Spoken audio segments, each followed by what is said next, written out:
खुलुमबाय बड'लेण्ड आपडेटआव बयखौबो बरायबाय रादाबखौ फरायदों आं प्रमद खाख्लारिया।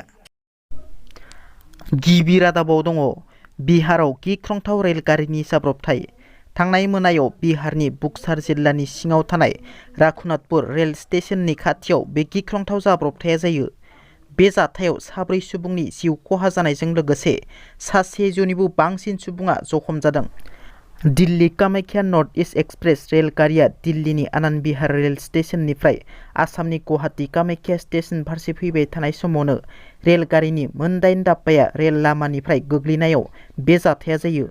मख'नो गोनांदि बे जाथायाव जिउ गोमानाय 4 सुबुंनि गेजेराव 2आ आसामनि 2 बिमा फिसाजो। दिनै उदालगुरि जिल्लानि सनायगावआव थानाय एनएलएफपिनि डिजिनेटेड केम्पआव एनएलएफपिआ गावसोरनि 3थि गायसनथाइ सानखौ गाजा गोमजायै फालिदों। बे हाबाफारियाव एनएलएफपिनि गाहाय नेहाथारि एन फानजारिया बाहागो लानानै खौरांगिरिनि सिगाङाव बिबुंथि लाखिनानै बुङोदि एनएलएफपिनि गिबिसिन दाबिया एनडिपिनि गायसनगिरि आफादगिरि रन्जन दैमारिजों लोगोसे जोबथेसालियाव थानाय लिडार आरो केडारफोरा गबोनांगौ। एनएलएफपिनि समस्याफोरखौ लानानै सरकारजों गोबां सावरायनाय जाबाय। बिथांमोना बाथ्राल' होयो, बाथ्राखौ लाखिनो हायाखै। एनएलएफपिनि जोनोम जानायनि आन्दोआव मोनसे बाथ्रा दङ। सान्ति सुक्ति खालामनायनि उनावबो दिनै सासे सागानगिरि रन्जन दैमारिखौ जेलाव लांफिनदों। बेफोरनि थाखायनो एनएलएफपिआ जोनोम जानो गोनां जादों। जों मोनदां हरदों दि एनएलएफपिनि चिफ एम बाथाखौ जेलाव सोनायनि आन्दोआव राजखान्थियारि खैसार दं होनना। हांजौ एशियान गेम्सआव रुफानि मेडेल मोननो हानाय आसामनि लाभलिना बरग'हाइखौ बरायदों।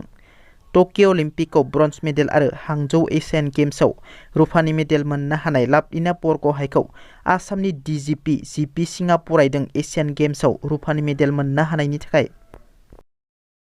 दिनै जनता भवनाव एसपि लीना दलेजों लोगोसे 27 पुलिस अफिसारफोरा हाजिर जायो। दिनै फुंनि 10 रिंगायाव जनता भवनाव एसपि लीना दलेजों लोगोसे 27 पुलिस अफिसारफोरा हाजिर जायो। थांनाय 2021 मायथाइयाव नगाव जिल्लानि बटद्राबा पुलिस थानायाव ना बेफारि शफिकुल इस्लामनि जिउ गोमानाय जाथायनि सायाव सोंनाय फिननाय खालामनो थाखाय दिनै एसपि लीना दलेजों लोगोसे 27 पुलिस अफिसारफोरखौ लिंहरो।